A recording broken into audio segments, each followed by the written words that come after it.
stay din kayo. Wala na, pinupula na kasi. Nakausap po sa service, sir, walang problema doon. Sa repair. Sige sir, at ayos siya. Testing na natin yung unit, paganda rin natin. Opo, oo. Sige po, pag nahigpitan na muna. Okay na po yung baba taas, bro. Okay na baba taas, ha. Tapos 1 inch lang dito, ha. Huwag mo nang isasagad.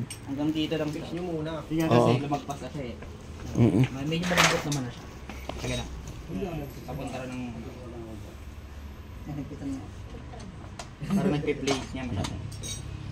Taktuhan lang. Para madaling iikot. Mas malambot siya. Pataas. So, pamilya muna natin yung mga tools. Ano pong size yan? 14? 14, sir. So, mayroon ako niyan. Ano pa? Ito. Yan, sir, alin. Yan, kasama naman na to, sir. Ilan po bang kasama nito? Dalawang alin po. Ito pong dalawang ito, eksakto na doon. Wala nang ibang size. Sakto. Ito dito. Dito lang. Ito, iba lang dito.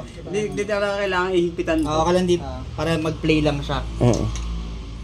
Hindi naman babagsak. Hindi naman, sir. Hindi naman, sir. Ayan. Ito, sakto lang. Pababa. Gusto nyo pang mas malambot. Oo. Pataasan o pababa. So, habang nag-ooperate ka niyan, kailangan mong iikutin to pababa? Dahan-dahan lang naman to, sir. Dahan-dahan yan sa pababa? Dahan-dahan lang naman to, sir. Depende sa nag-ooperate, sir. Oo. Dahan-dahan lang. Dahan-dahan siyang bumabaon. Kasi bumubuko. Oo, okay.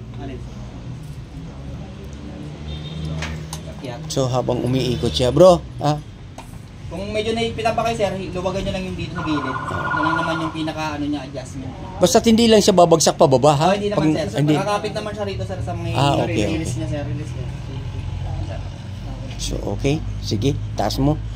Ay, siguro, ano to? Kailangan makita ito. Wag mo nang isasagad doon. Kailangan hanggang dyan. Yan, hop. Siguro ganyan lang.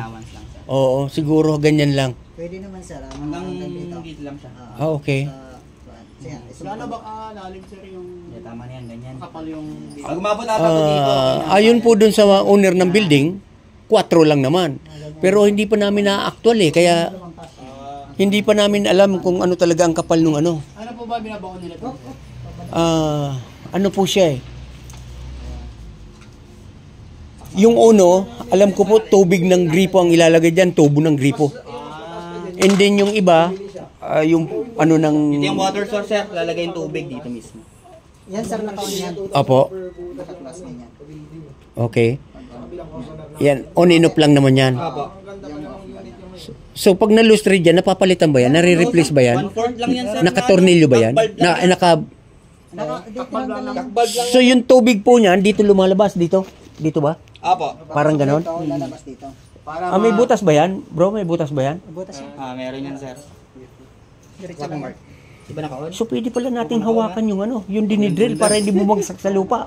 Ay sa simento. Oo. Ano yan? Second floor ba? Oh, second floor Yan.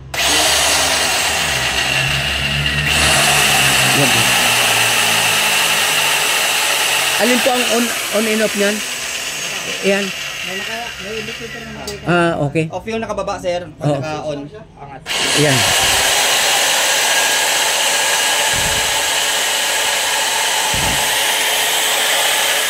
Okay. So, importante po yung tubig. Kasi para lumambot yung... Saka protection na rin yan sir sa talim. O sa talim. Kasi sir, pag walang tubig, sir, hirap. Usok, saka init, usok, pupurong agad yung talim. High speed to, so yung ano na ito, sir, uusok talaga. Malikabok. Wala siyang control ng low. Wala. Walang variable speed tong mga ganito. Kasi high speed talaga ito, kasi pang butas talaga to, sir. Full speed. Kaya full speed lang siya. Yun na po ang kailangan sa kanya. Ano nyo na lang yan sir, is either dalawa o expansion bolt nyo para kumapit or Adjustable sa kanila ata. Hindi ba sir pwede mag-request na medyo malaki dyan ng adjustable? Yan lang yung kasama. Yan lang talaga ang kasama niyan? Oo, ganyan talaga yung nasa box niya, sir. Wala ka bang ganyan? Hindi. Talagang kailangan nilang mayroong giveaway yan. Mayroon tayo niyan. May give. ito na lang giveaway nyo. Ito na lang sir, para hindi ko nabibilhin.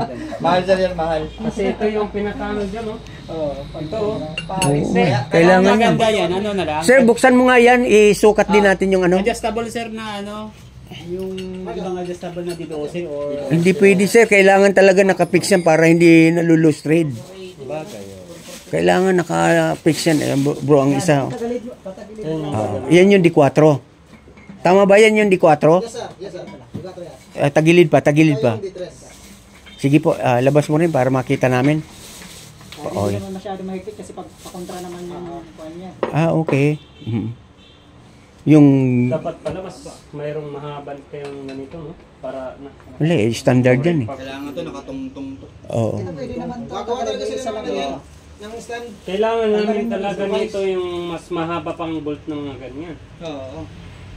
Kasi once na paglagyan namin to dito ng Oo, kailangan iangat. Sa malapad stand ka na lang magbukas. Hindi. Actually, sir, yung mas maganda yan, yung mga stainless na bibili sa hardware na malaki ganyan bolt. Talo nyo yung sample. Yung mas maganda yan. Kasi yun ang talaga yung kasama niya. Kasi ito, common lang to yung thread niya. Common po yan. Common lang to. So standard, ibig sabihin, kahit anong bolt, pwedeng isaksak natin. Kaso ito ang problema natin bro, pag magpapatong pala tayo niyan, Kasi kung gusto nyo magawa ng plate dito na tumaas kahit 1 inch, po pwede ho yun. Pero solid wood na makapal, kaya na yun. Para may base ka lang. Kasi total ibobolt mo naman yun sa ano. Kaya lang ito, pwede ka magdala sa ano lang tong standard lang tong ang thread nito. Sa hardware. ganyan yung size. Oo. Kaya stainless na siya kasi pagka hindi stainless, dali pa po salsal to. Pagka hindi